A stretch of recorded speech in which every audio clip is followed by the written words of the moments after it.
Persistence Works Television Network, PWTN.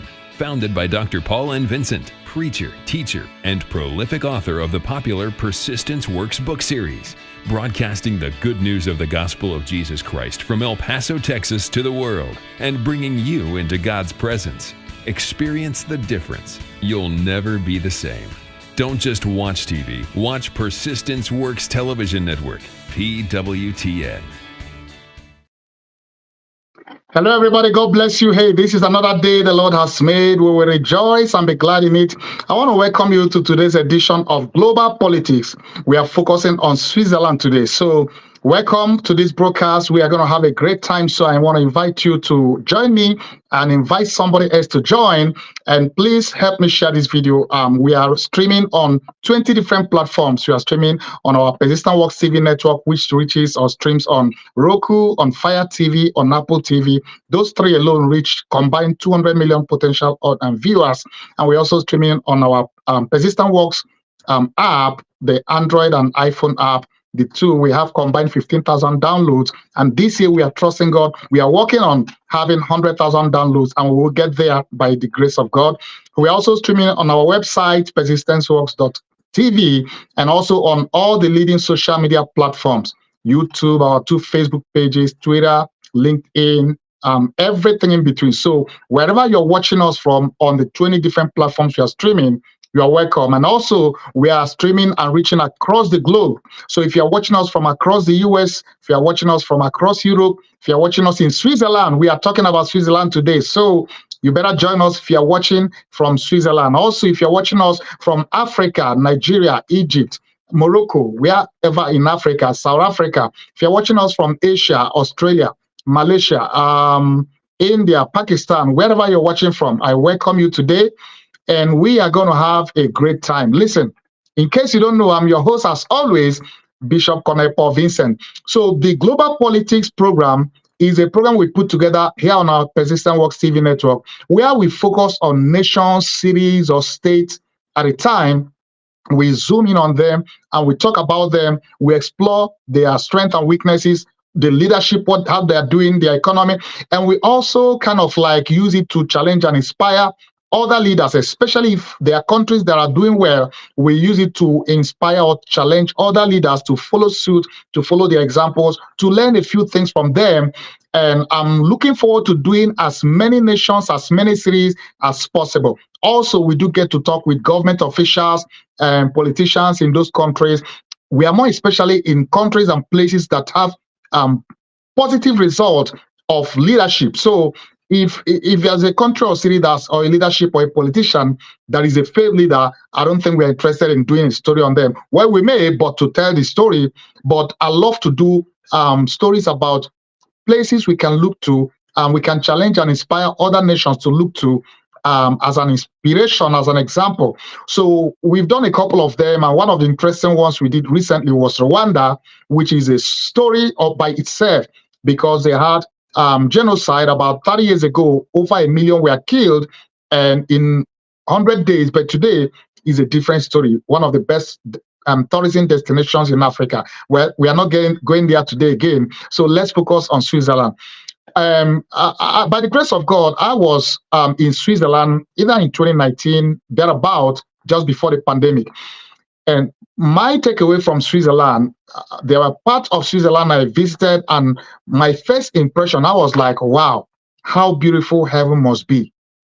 By the way, in case I've not introduced myself, I'm your host, as always, Bishop Paul Vincent.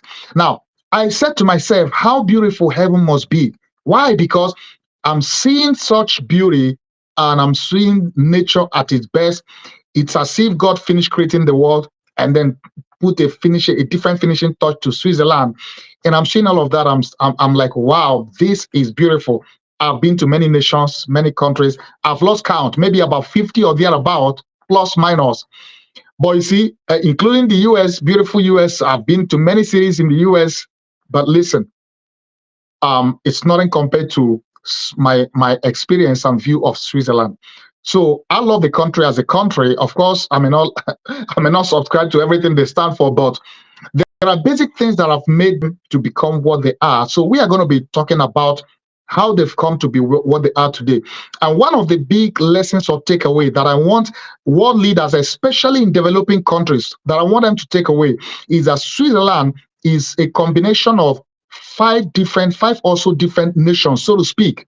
They have Germans, they have Italians, they have French, they have Dutch. Now, all of these coexist, of course, in their history, and we're going to get into all of this in detail. In their history, of course, they did have times when they fought war, both internally within themselves, and also when they fought war with other nations. You see, there were nations that fought them, like the Great Roman Empire, France. They fought war with those, but you see, they were also in battle with themselves. But the most interesting thing is that they've learned to come to live with each other, to work together as a nation despite their diversity. And one other interesting thing I saw, that I think African nations, especially those with very diverse population, like Nigeria, for instance, one thing I think they should take away, learn from is, even though it's a nation, I mean, Switzerland, even though it's a nation by itself, it's as if they have nations within the nation, because what we call states here, they call it canton. Now, they have 26 cantons in Switzerland. Each of those cantons are just like countries of their own. Why? Because they have their own constitution, they have their own police, they have their own everything. So it's as if what works for one part of the country may be very different and may not work for the other. So you do what works best for you, from your constitution to your system of government to your your police and everything, even though they have the central government. So I think most of the African nations that have so diverse, like tribes and different nations that make up the nation, a good instance, Nigeria, I think that's one of the best forms of government they should adopt, whereby all the different nations that make up the different entity that often make the infighting to be, and the backwardness of the country to be so pronounced. Every nation, every of those states or regions can be by themselves, be their own nation, as it were, even though there will still be the central nation, central government. But then each region controls its own affairs, has its own constitution, its own government, and all of that. If it works, if it has worked for them in Switzerland, I believe it can work elsewhere. But the bottom line is that to find, it's important for leaders, politicians. I don't like to use the word politician, leaders. And I know it's not every leader is a politician. Not every politician is a leader. That is one of the things we want to accomplish in this program, to challenge politicians to be leaders, because it takes a leader to lead a country from where you are, from the backward, from the last position to the first. It takes leadership. Everything rises and falls on leadership. But where leadership is missing, then you will have cases of, anything goes. You have cases of 20, 30 years later, after independence or after one democracy or the other, nothing to write home about. Things keep going from bad to worse. That is the case in many developing nations, especially in Africa, which is why when I do broadcasts like this, I challenge them, I challenge the leaders, the politicians, to wake up and to learn from these other nations that have success stories. You may not copy everything. Everything that works in a country may not work in yours, but there are things you can learn and glean from and apply or adapt in your country what works best. So we're going to get into, we've put together some video, as we always do, about Switzerland, both their history and their politics and all that. But you see, two of the key things that I saw that has helped them over the years, industry and banking. And that is to say, they don't have as much natural resources. They don't have natural resources like most other developing countries have, so much in abundance and have little to show for it. Now, they made the best of what they have. Industry, they promoted industry so much that there are many of the companies that are Swiss companies. And of course, because they are a much smaller country, the market is much smaller. Those companies eventually had to look outside to market their product and to have other market outside Switzerland. And they did a great job with that. And some of the biggest global brands in the world are Swiss companies, Swiss product, like Nestle, for instance, and many others. In banking, they have, almost everybody in the world knows when you say Swiss bank, banking in Swiss, that they have become the number one in terms of banking because of the reputation. That's what they call banking secrecy.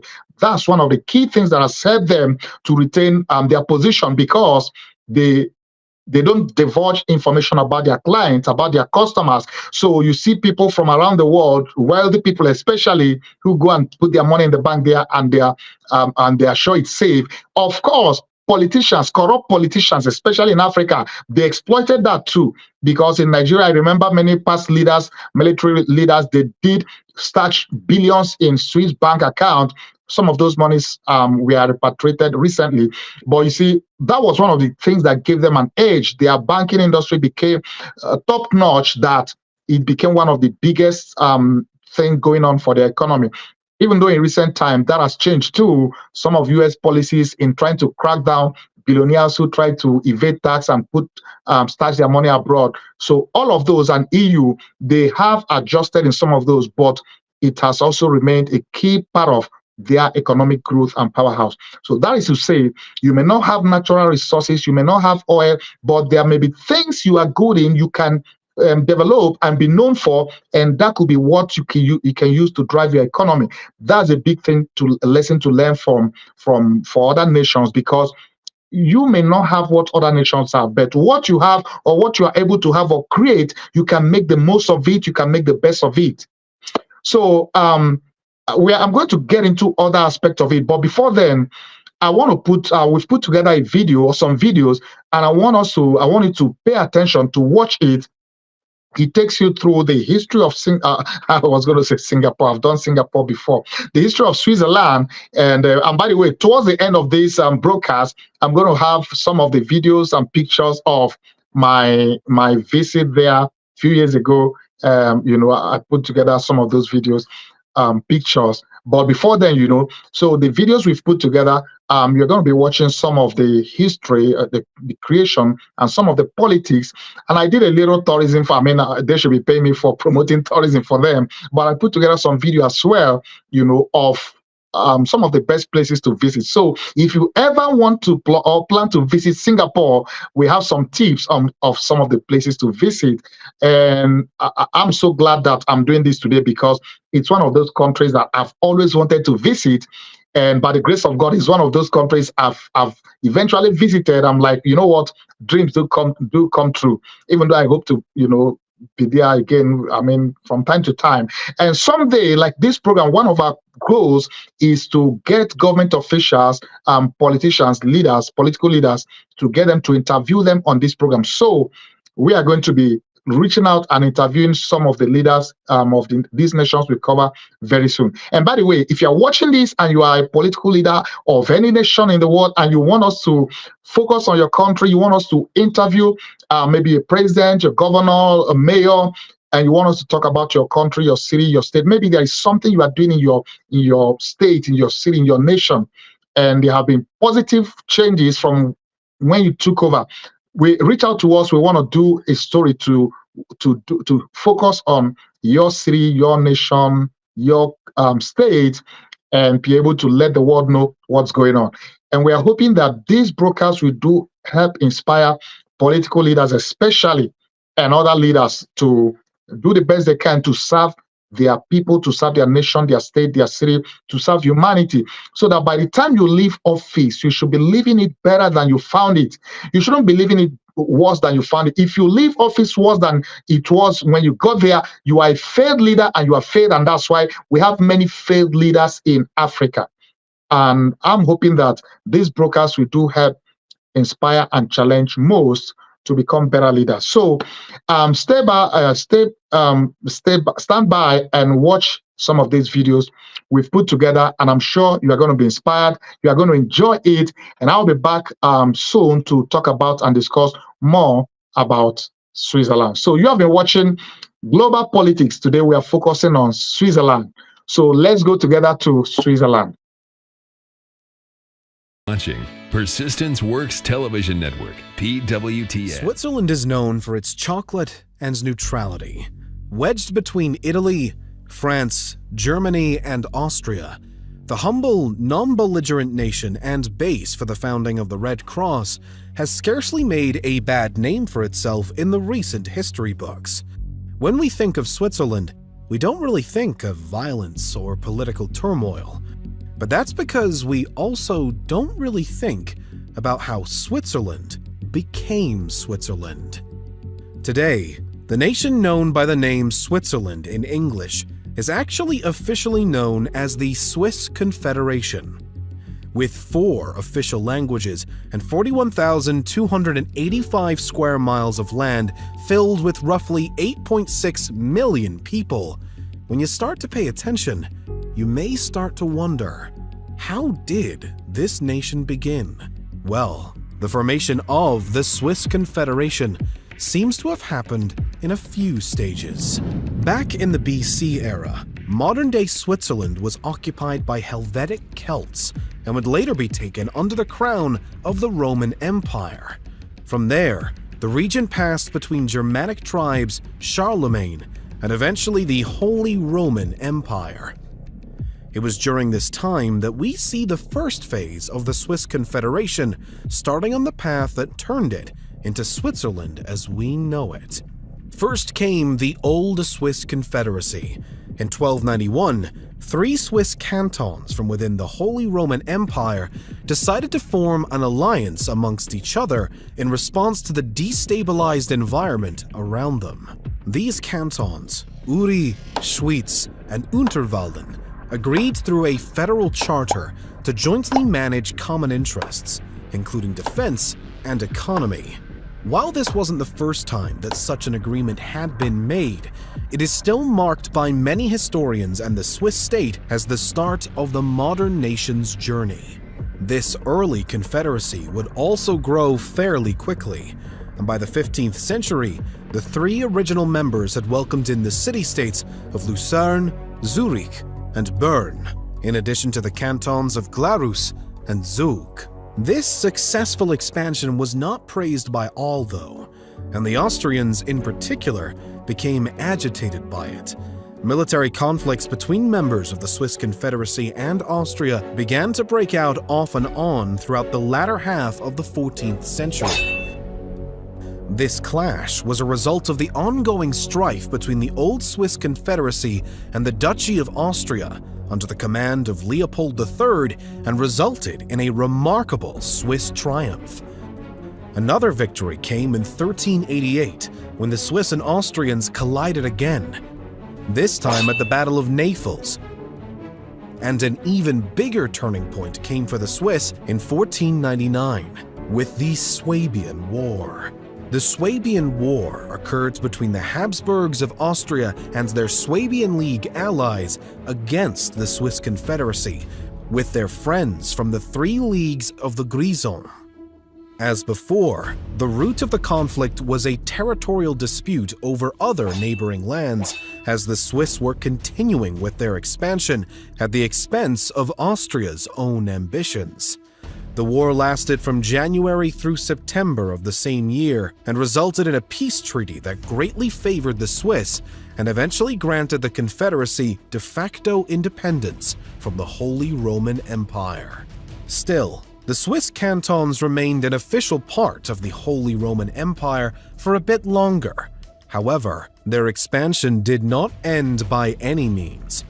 For example, in 1501, 2 more cantons, Basel and Schaffhausen, joined the Confederacy.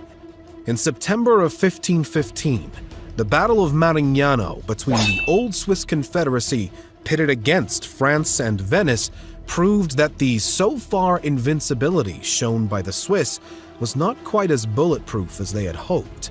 Nonetheless, despite the crushing defeat, the Confederacy stood strong and moved on to the next obstacle, the Protestant Reformation.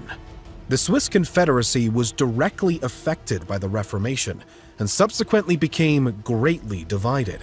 Between the influence from Luther over in Germany to that of Zwingli and Calvin, the Swiss were overwhelmed by Protestantism, and many began to follow the movement and align with its beliefs. This caused a rift between those newly Protestant Swiss and the remaining Catholics within the Confederation, and a period known as the Wars of Kappel and later the Wars of Villmergen came as a consequence. Despite the internal conflicts, though, the overall shared interests of the Confederacy members proved to be of high importance and managed to hold the alliance together. As a result, by the mid-17th century, with the signing of the Treaty of Westphalia, the Swiss Confederacy was able to gain full independence from the Holy Roman Empire. Though freedom was sweet, it was short-lived for the Swiss. In the late 18th century, Napoleon led his troops into the Swiss cantons for a successful annexation that resulted in the establishment of a centralized government and a single state under the French. It took almost 2 decades for this to be undone with the Congress of Vienna in 1815, but this finally re-established the original Confederacy. Additionally, this agreement reconfirmed the former neutrality that the Swiss Confederacy had established back with the Treaty of Westphalia, and allowed the admission of Valais, Neuchâtel, and Geneva into the Confederacy. This victory quickly led to another major step toward the establishment of today's Switzerland. After freeing itself from the grasp of France, the Swiss Confederacy faced a new string of internal conflict, as the Catholics hoped to maintain the structures of old, while the Protestants wanted to create a more unified federal state instead, amongst other civil and religious disputes between the sides. Ultimately, the Protestants won the day, and it was decided that Switzerland would become a more unified federal state with a new official constitution in 1848. Later revisions were made to the Constitution in 1874 and once more in 1891, with some slight amendments also made in 1999. Thanks to this Constitution and its amendments, referendum democracy and autonomy for the included cantons became the new pillars of Switzerland's structure, and much of the Constitution was modeled after that of the United States. Some interesting inclusions in the new Constitution were, for example, one clause that allows the entire Constitution to be rewritten if that was found to be necessary. Another put an end to Swiss troops serving abroad outside of the Holy See and under Francis II of the Two Sicilies. Furthermore, the 1891 update put a strong emphasis on direct democracy and, for the most part, finalized its contents.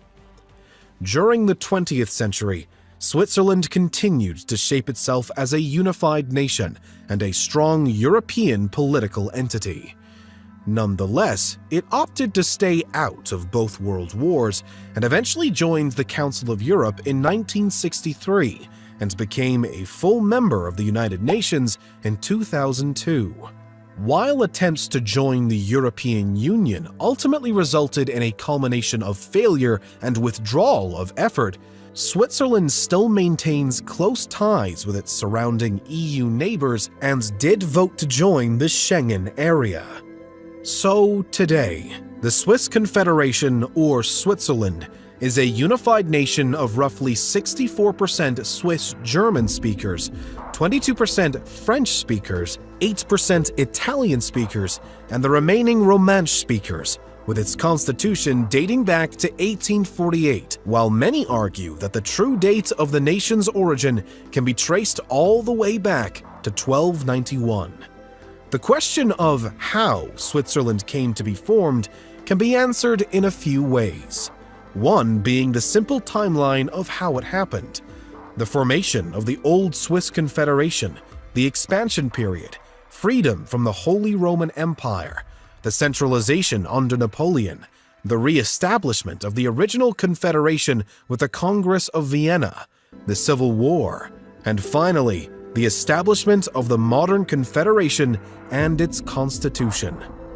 This, of course, fails to address the rest of the how, or maybe the why. For a while, there was no desire for Switzerland to become any type of unified nation, and the rulers of the cantons were satisfied with the structure of the old Confederacy. At that point in time, the higher priority was gaining more autonomy from the Holy Roman Empire and later France. Still, The first inklings of such changes may have begun with the Protestant Reformation back in the 16th century. Without a doubt, though, the division that this created proved to be a root cause in the eventual push by the Protestants for a unified state, amongst other changes. The war between the traditional Catholics and the liberal Protestants only showed the people even more that unity was necessary, and a federal government would be beneficial in healing the divide.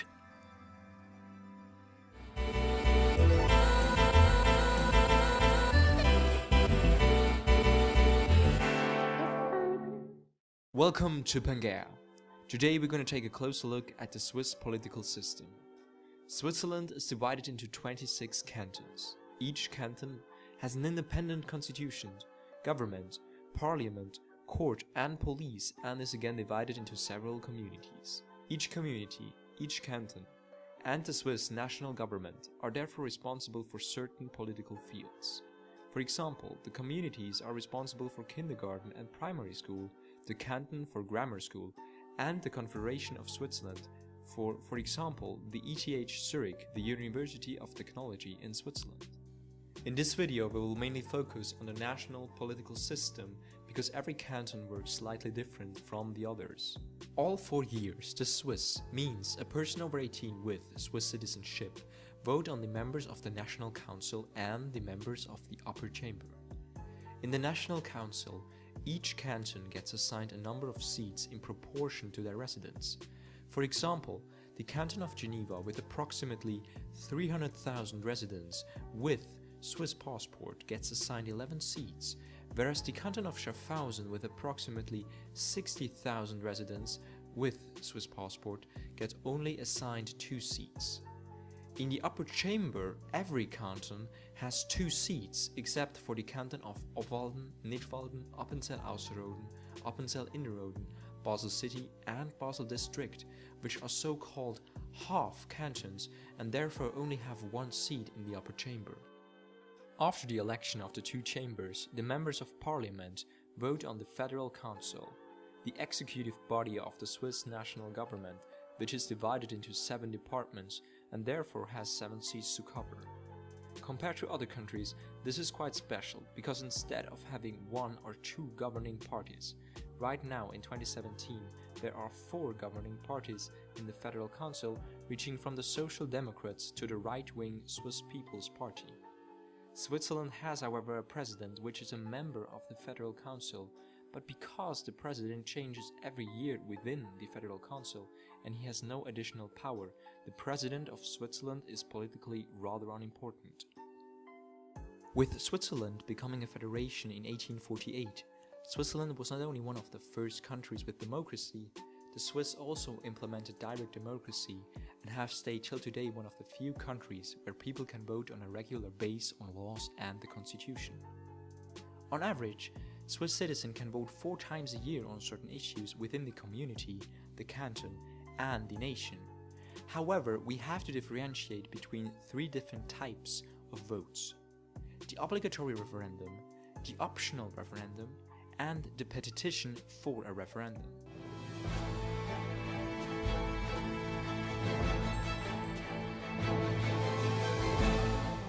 An obligatory referendum has to take place when the 2 national chambers have agreed to change the constitution. And to put a new article into place, the Swiss citizens have to decide whether they support it or not. An example would be the Pension Plan 2020, which was accepted by the 2 chambers in January of 2017 and which will be voted on the 24th September of 2017.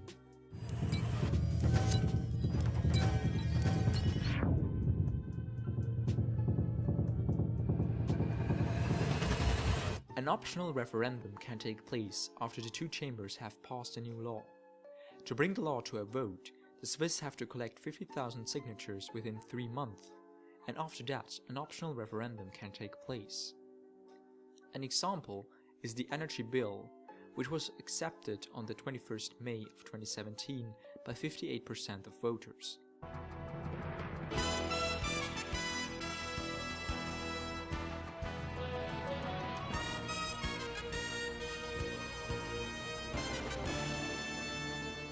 The third option is called a petition for a referendum and makes it possible for the Swiss to change the constitution without the parliament. To bring it to a vote, they have to collect 100,000 signatures within 18 months. An example would be the initiative for the unconditional basic income, which was rejected on June 5, 2016. Direct democracy is not always easy, especially because certain petitions for a referendum are incompatible with the existing constitution and have therefore caused big discussions within the country in the past.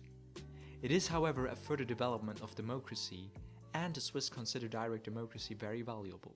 If there's a country that symbolizes economic success, it must be Switzerland. I mean, there is a reason why we call other countries Switzerland of the Middle East or Switzerland of South America. And that's because for centuries, it has been one of the wealthiest countries in the world. And it managed to remain at the very top until today, thanks to its unique economic model. But while most people still haven't noticed, the truth is that this model is facing more and more problems. The world has changed, and what worked for Switzerland for so long is not working anymore. And for the first time in history, the future of the Switzerland's economic model is in serious trouble.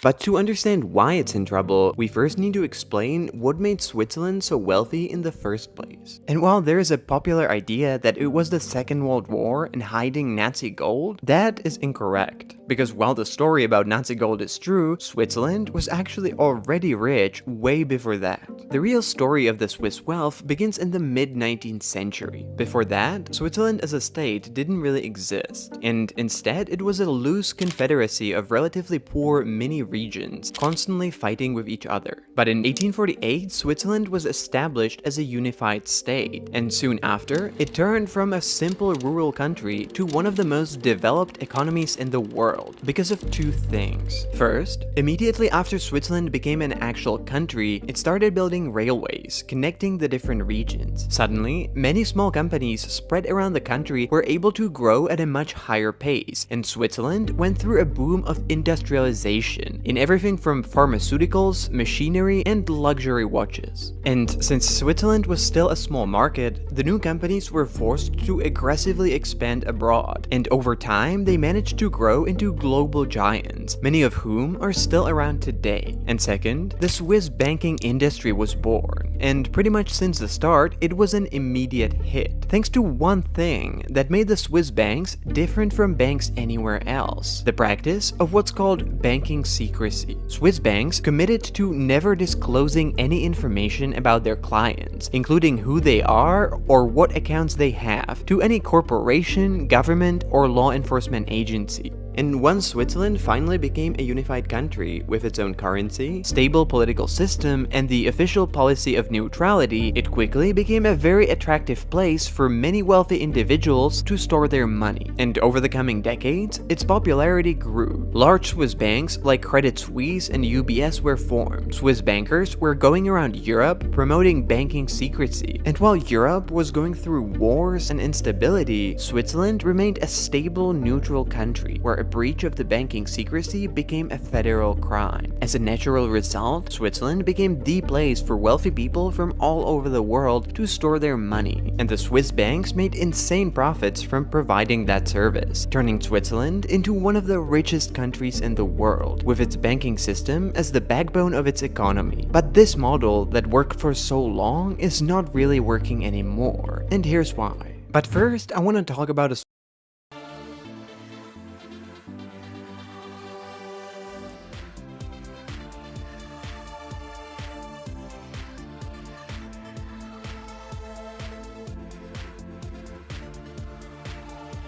Number 7. Zurich. Switzerland's largest city, Zurich, will appeal to travelers with an interest in culture, since it boasts more than 50 museums and over 100 art galleries. When visitors get tired of shopping for internationally famous Swiss brand name goods, they can take a boat ride on Lake Zurich or go hiking in the nearby mountains. The city also boasts an impressive number of clubs for travelers who enjoy going out at night. Not to be missed is the Swiss National Museum, located in a fairy tale castle. It is dedicated to Switzerland's cultural history.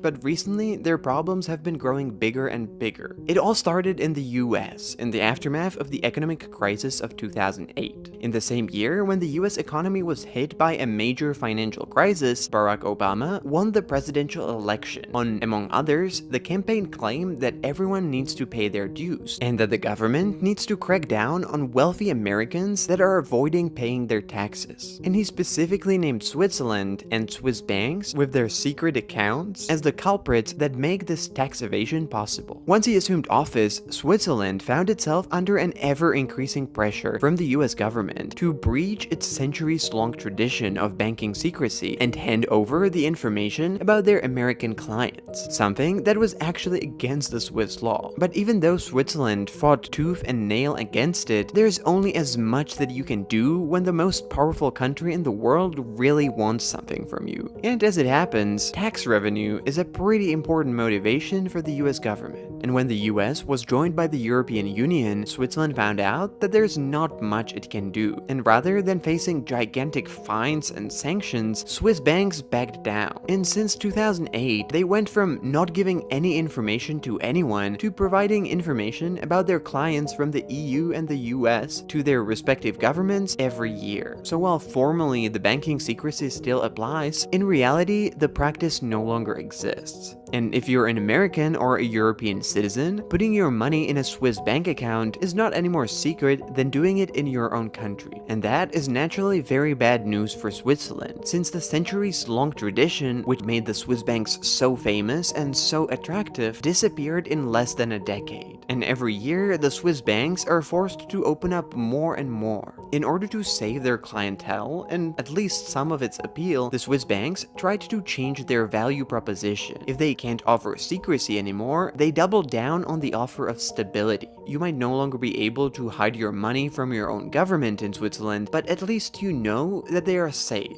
After all, banks do fall every now and then, and the new marketing strategy for the country was to say that unlike in the US or the EU, the Swiss banks are a bastion of stability, safety, and security, where you can store your money without being afraid of what's going to happen with them. Except that's no longer really true either. In March this year, Credit Suisse, the second largest Swiss bank with 50,000 employees and more than 150 years of history, found itself on the edge of a total collapse. Contrary to the public image of Swiss banks as symbols of stability and careful management, Credit Suisse was everything but that. In recent years, the bank was bleeding money that it sank into bad investments, and it was battling a series of scandals, including involvement in money laundering, tax fraud, mismanagement of client funds, and bank executives that were spying on each other. As a result, by 2023, it was in a dire financial situation, and it was running out of money. But its biggest lenders refused to keep providing more cash, which sent the bank on the edge of bankruptcy. In the end, the Swiss government had to step in the last minute and force the largest Swiss bank, UBS, to buy Credit Suisse as the only possible way to prevent a complete meltdown of the entire Swiss financial system. But while Switzerland managed to dodge this bullet, this episode showed what shape the country's banking system is really in. The Swiss banks turned out to be just as badly managed and irresponsible with their clients' money as banks everywhere else. Their second largest bank and the entire banking system along with it nearly collapsed, which would have sent Switzerland into a worse crisis than the one in 2008.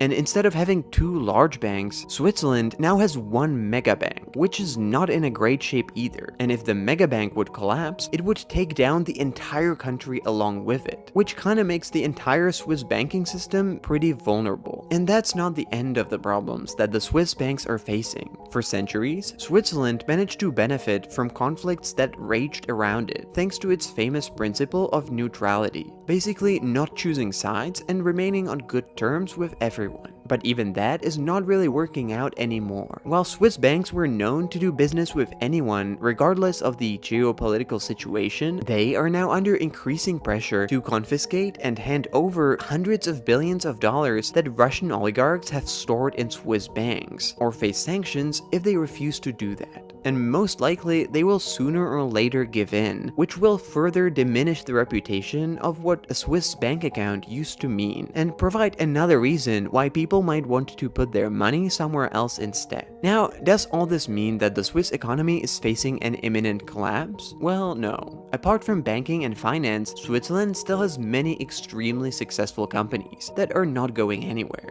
and the Swiss will probably continue to be a relatively wealthy country for a lot longer. But chances are, they will be not as wealthy as before. The banking sector is an extremely important part of the Swiss economy, and it has already been in a difficult spot after it lost its banking secrecy, which used to be a major competitive advantage. And now, after the embarrassing scandals and the fall of Credit Suisse, the stability of the Swiss banks is not guaranteed anymore either, meaning there are less and less reasons to put your money in a bank in Switzerland, while there are many other countries that offer a good amount of secrecy without all the annoying spotlight that Switzerland is now under. And so the reputation and fame of the Swiss banks, along with their massive profits, are more and more a thing of the past.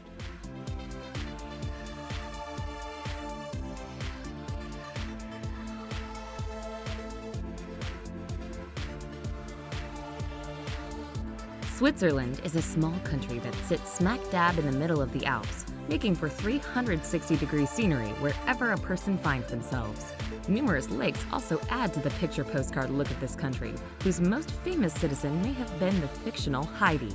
From banks to bucolic alpine meadows, Switzerland has it all. Here's a look at the best places to visit in Switzerland.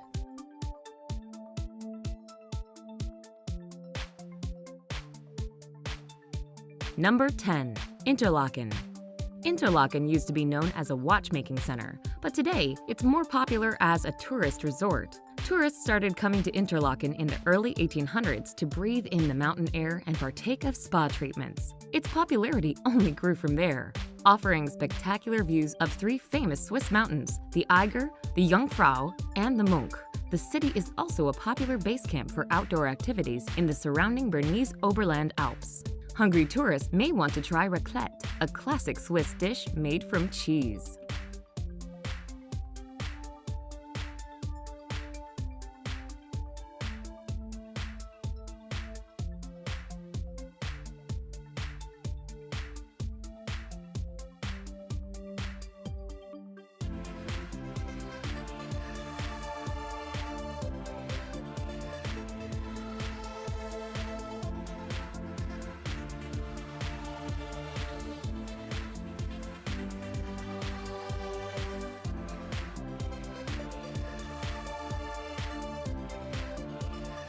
Number 9. Lausanne. Athletes with Olympic aspirations may enjoy a visit to Lausanne, a scenic city that is the second largest on Lake Geneva, as it is home to the International Olympic Committee. Lausanne also is the gateway to some of the world's best ski slopes. A part of the Swiss Riviera, Lausanne has been popular with writers over the centuries, including Lord Byron, the Shelleys, and Ernest Hemingway.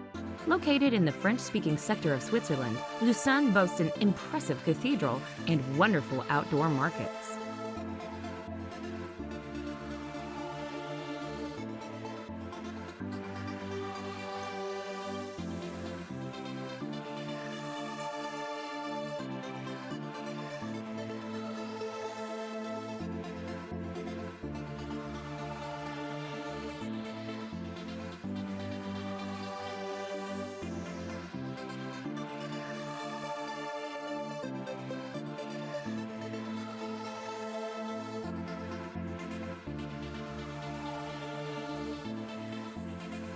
Number 8.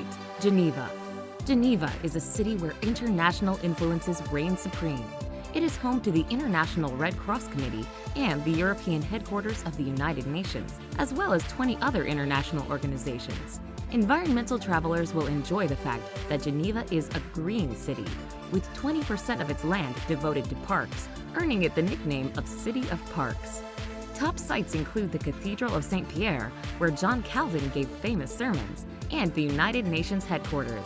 Geneva also is a good city to explore by bike or rest weary feet by taking a boat ride on Lake Geneva.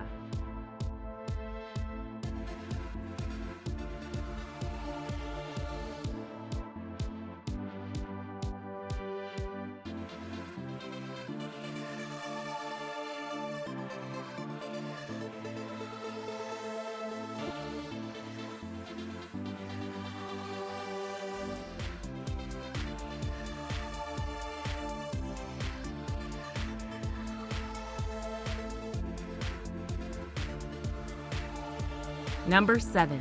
Zurich.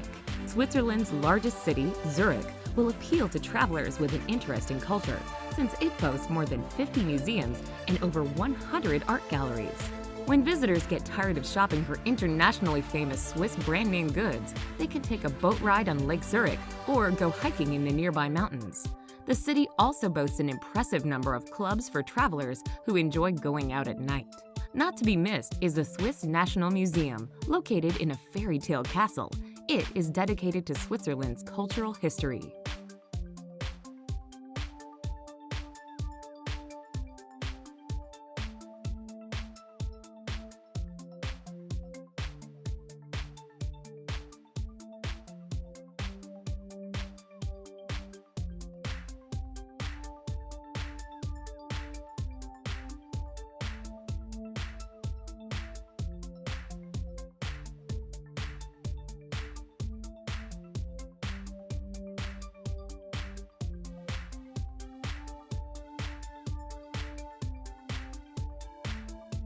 Number 6. Zermatt. Zermatt is a small town that is famous for skiing and mountaineering due to its proximity to the Matterhorn, one of Switzerland's highest mountains. Cable cars whisk skiers up surrounding mountains in the winter and hikers in the summer. Zermatt is a good town for walking to various sites, since gasoline-driven vehicles are not permitted. Any vehicles within the city limits must be battery-operated. Fortunately, for visitors, it takes 30 minutes or less to walk between sites. The town is accessible via scenic train routes that connect it with the outside world.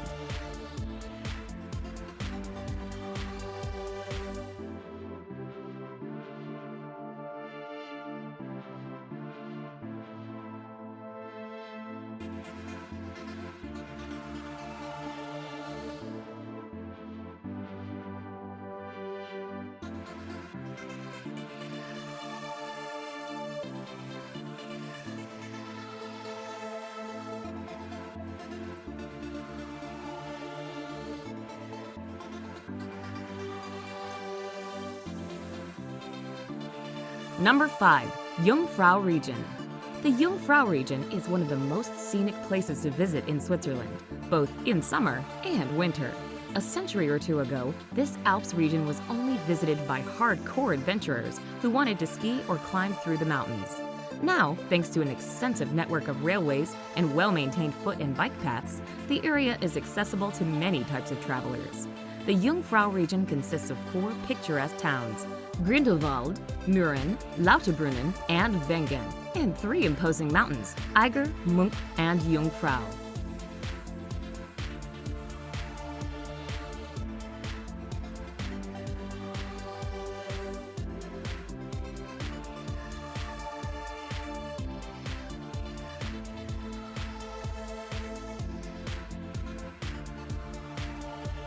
Number 4. Lugano.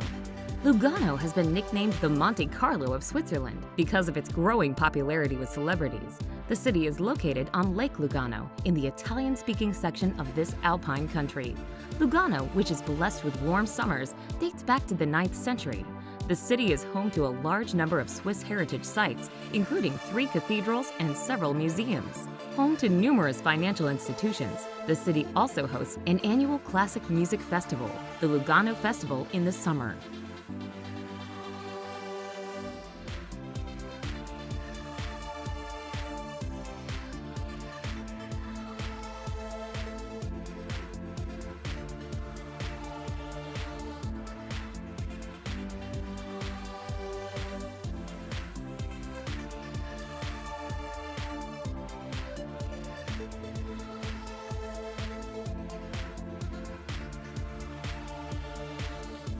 Number 3. Lake Geneva. One of the largest lakes in Europe, Lake Geneva lies on the course of the Rhone River, on the frontier between France and Switzerland. Aside from the city Geneva, most destinations in the Lake Geneva region are in either the Swiss canton of Vaud or the French department of Haute-Savoie. The geography is varied, with the Jura Mountains in the north, a hilly plain in the center, and in the southwest, the Alps. The main attractions here are the elegant cities and towns surrounding the lake, the opportunities for skiing and hiking in both mountain ranges, and, of course, the lake itself.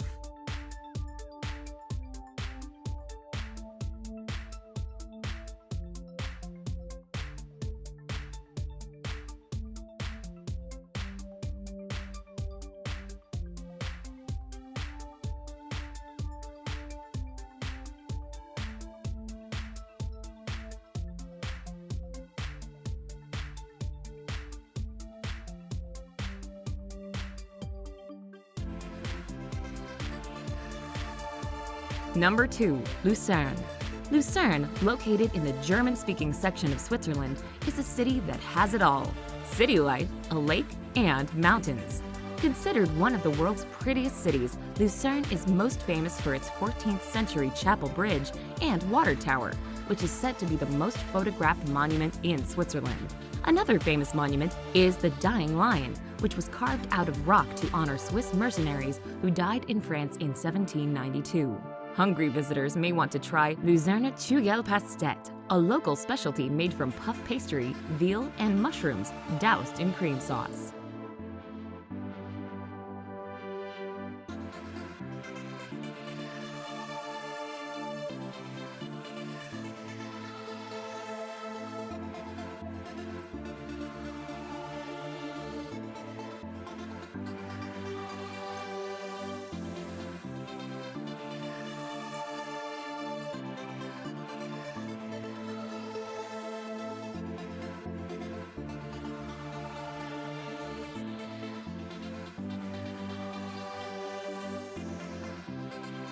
Number 1.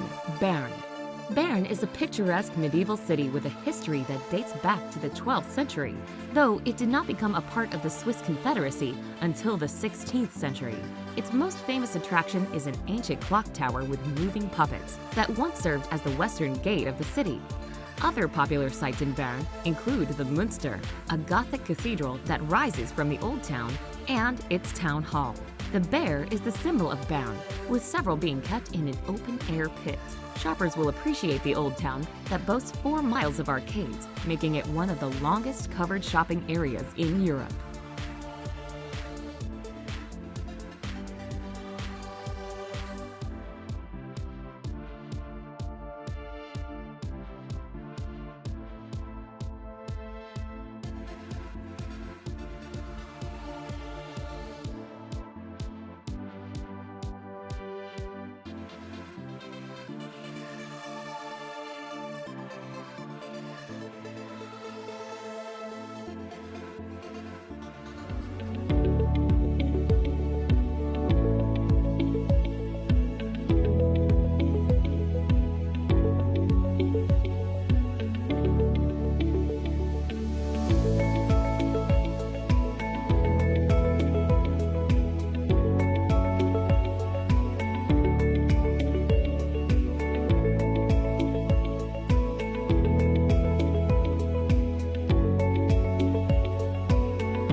watching Persistence Works Television Network, PWTN. Hey, welcome back. Welcome back. I hope you enjoyed that those presentation. You are watching Global Politics. We are focusing on Switzerland, or we've been focusing on Switzerland, and we just took some time to put together the videos that talked about Switzerland, the history, their politics, and some of the interesting places to visit. Because you can't really talk about Switzerland without talking about places to visit, because it's a very beautiful, lovely city, nation.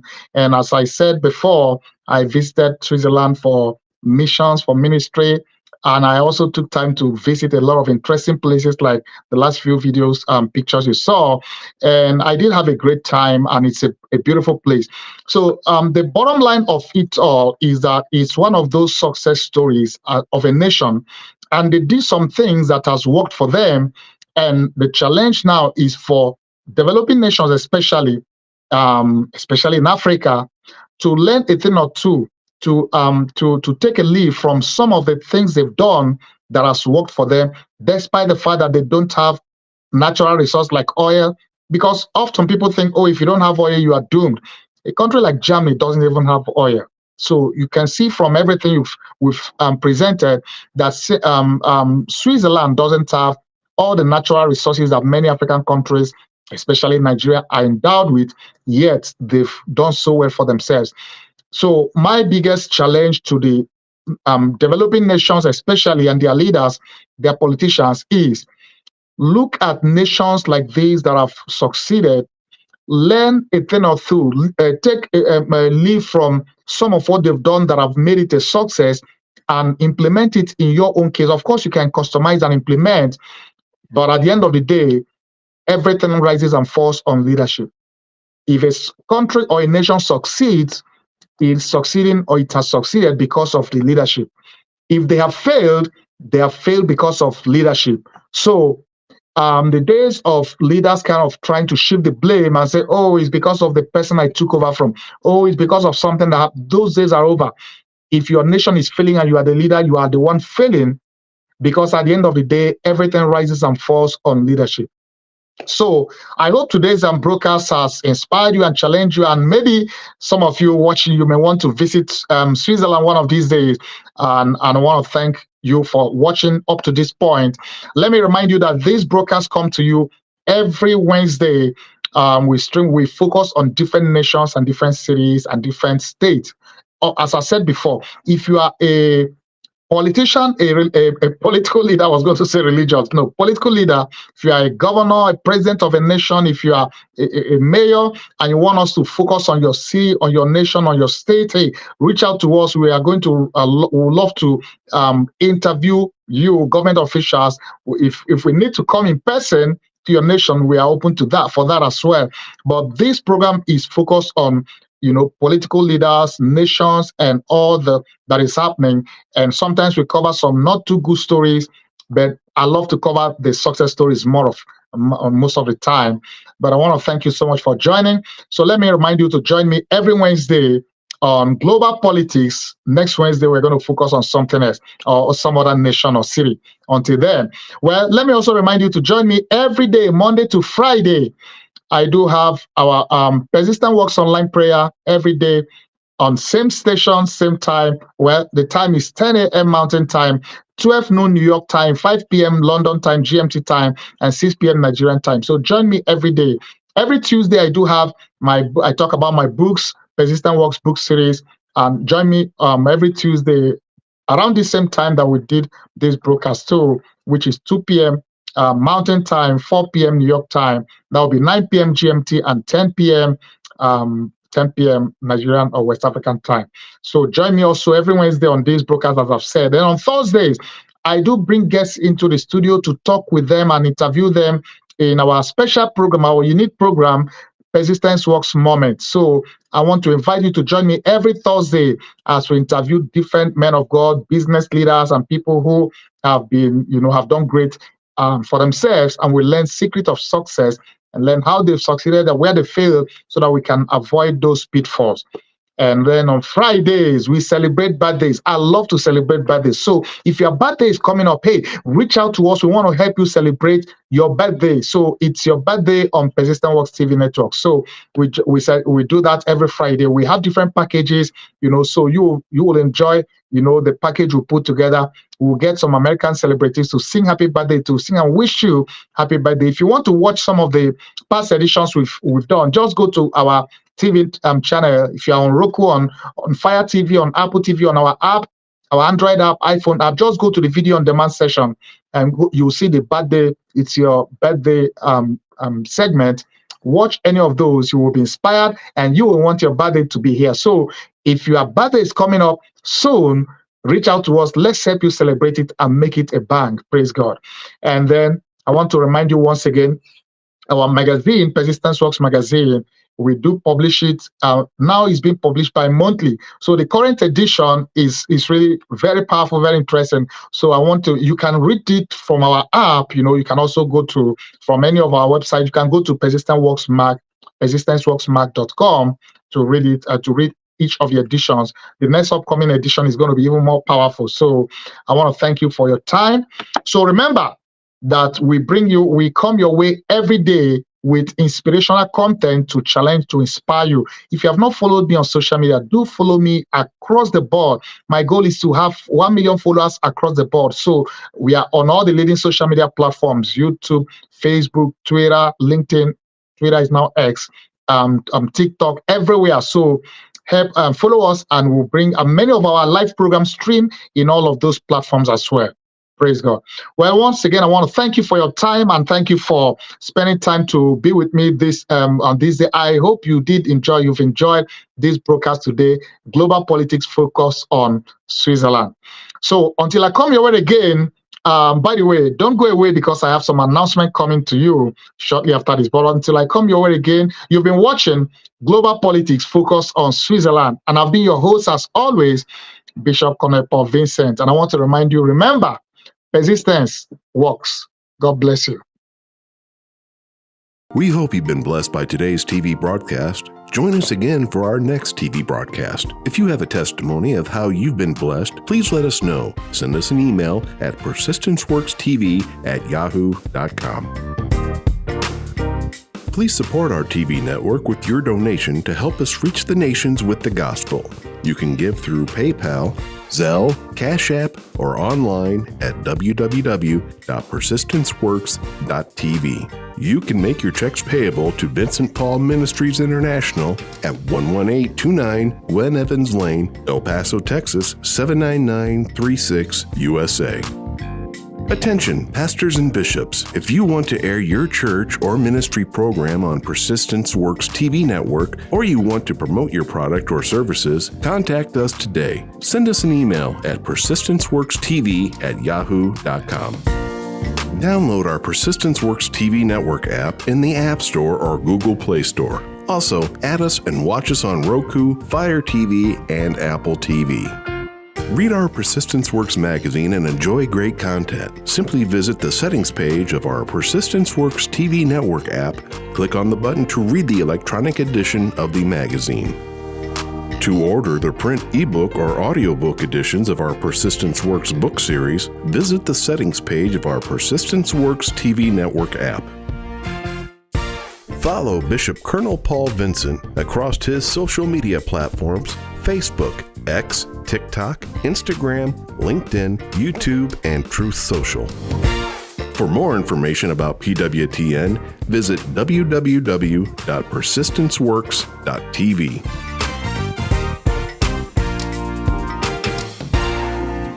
Inspiration and motivation to reach your dreams in life? Are you trying to overcome discouragement? Do you desire a deeper spiritual walk with God? Do you question your destiny? Then the Persistence Works book series by the prolific author and international speaker Dr. Vincent N. Paul is written for you and is now available in paperback, audiobook, and ebook. Order today by calling 866-909-2665 or go online, persistenceworks.com. If you need that salvation, if you need that forgiveness, you can receive it tonight. Shout hallelujah. The anointing breaks the yoke. Hear Dr. Paul N. Vincent preach the anointed word of God that changes lives and brings salvation, healing, and deliverance. Invite him to minister in your church, conference, or crusade. Also read his life-changing books in the Persistent Works series. For more information about inviting Dr. Vincent to minister or to order his books, visit VincentPaulMinistriesInternational.com. Dr. Paul N. Vincent, internationally known author and preacher, invites you to his annual Persistence Works Holy Land Tour in October and April. These memorable trips throughout Israel include visiting historical sites in Jerusalem, Nazareth, and Bethlehem, as well as the Sea of Galilee, the Jordan River, and many more. Your travel package includes round-trip airfare from Houston, Texas, and Lagos, Nigeria to Tel Aviv, first-class hotels, 2 meals a day, air-conditioned buses, and Israeli Ministry of Tourism approved English-speaking guides. For more and to register, visit VincentPaulTours.com today. For more information about PWTN, visit www.persistenceworks.com.